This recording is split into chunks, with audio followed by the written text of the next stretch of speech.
بسم اللہ الرحمن الرحیم۔ بخاری شریف جلد اول میں ہے۔ حضرت ابن عباس رضی اللہ عنہ سے مروی ہے کہ انہوں نے کہا، میری خواہش ہے کہ میں امیر المومنین حضرت عمر رضی اللہ عنہ سے یہ معلوم کروں کہ نبی صلی اللہ علیہ وسلم کی بیویوں میں سے وہ 2 عورتیں کون سی تھیں جن کے بارے اللہ کریم نے سورۃ تحریم میں ارشاد فرمایا ہے۔ آپ کہتے ہیں، ایک مرتبہ میں نے حضرت عمر کے ساتھ حج کیا، آپ راستے سے مڑے تو میں بھی شاگرد لے کر ان کے ساتھ مڑا۔ وہ آگے اپنی حاجت پوری کر چکے تو واپس آئے۔ میں نے ان کے ہاتھوں پر پانی ڈالا، انہوں نے وضو کیا تو میں نے پوچھا، اے امیر المومنین، اللہ کے نبی کی ازواج میں سے وہ کون سی 2 تھیں کہ جن کے بارے اللہ عز و جل نے فرمایا، اگر تم دونوں اللہ کی جناب میں توبہ کرو تو بہتر ہے۔ حضرت عمر نے فرمایا، اے ابن عباس، آپ پر تعجب ہے، یعنی آپ کو پتہ نہیں؟ اس سے عائشہ اور حفصہ مراد ہیں۔ یہ کہہ کر آپ نے پورا واقعہ بیان کیا اور فرمایا، میرا ایک انصاری پڑوسی مدینہ کے بلند دیہات میں بنو امیہ بن زید کے گاؤں میں رہتا تھا۔ میرا بھی پڑاؤ اس کے ساتھ تھا۔ ہم باری باری حضور نبی صلی اللہ علیہ وسلم کی بارگاہ میں حاضر ہوتے تھے۔ ہم قریش کے لوگ عورتوں پر غالب رہا کرتے تھے، لیکن جب ہم مدینہ میں انصار کے پاس آئے تو دیکھا کہ ان کی عورتیں ان پر غالب ہیں۔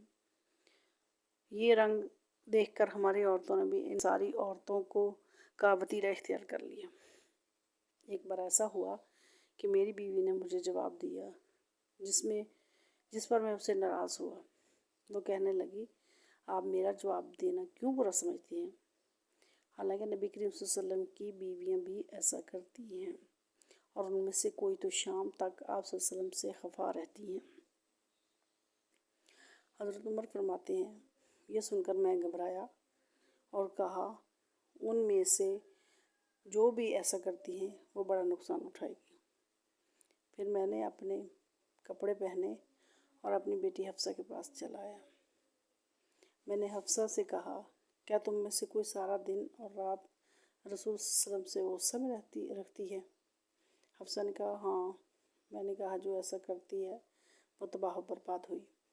کیا تم اللہ کے غضب سے نہیں ڈرتی کہ اس کے رسول کو غصہ دلاتی ہو؟ یاد رکھو، ایسا کرنے سے تباہ ہو جاؤ گی۔ رسول صلی اللہ علیہ وسلم سے نہ تو بہت فرمائش کیا کر اور نہ جواب دیا کر، اور نہ آپ سے ناراض ہوا کر۔ اگر تجھے کسی چیز کی ضرورت ہو تو مجھ سے مانگ لیا کرو۔ ناراض ہوا کر، اگر تجھے کسی چیز کی ضرورت ہو تو مجھ سے مانگ لیا کر۔ تو اس دھوکے میں مت آ، تیرا ہمجولی تجھ سے زیادہ خوبصورت ہے اور رسول صلی اللہ علیہ وسلم تجھ سے زیادہ اسے چاہتے ہیں۔ اس سے امیر المومنین کا اشارہ حضرت ام المومنین عائشہ رضی اللہ عنہا کی طرف تھا۔ حضرت عمر فرماتے ہیں، پھر ایک دن ایسا ہوا کہ میرا انصاری ساتھی مدینہ سے واپس لوٹا تو زور زور سے میرا دروازہ کھٹکھٹانے لگا۔ میں نے پوچھا، کیا ہوا؟ کہنے لگے، رسول اللہ صلی اللہ علیہ وسلم نے اپنی بیویوں کو طلاق دے دی۔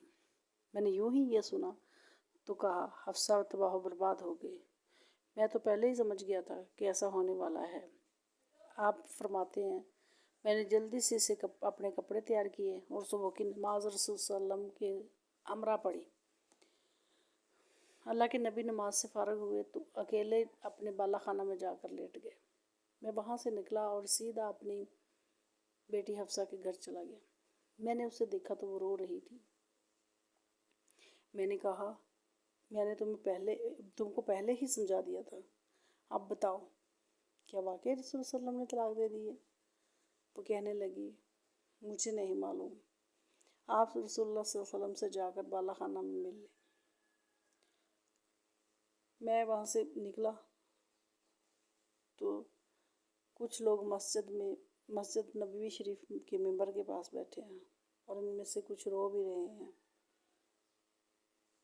میں کچھ دیر ان کے پاس بیٹھا اور پھر دربان سے کہا، رسول اللہ صلی اللہ علیہ وسلم کے پاس جاؤ اور عرض کرو عمر ملنے کی درخواست کر رہے ہیں۔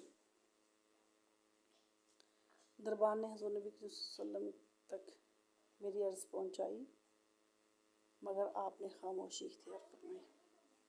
یہاں تک دربان واپس آیا اور مجھے تمام بات کہہ دی۔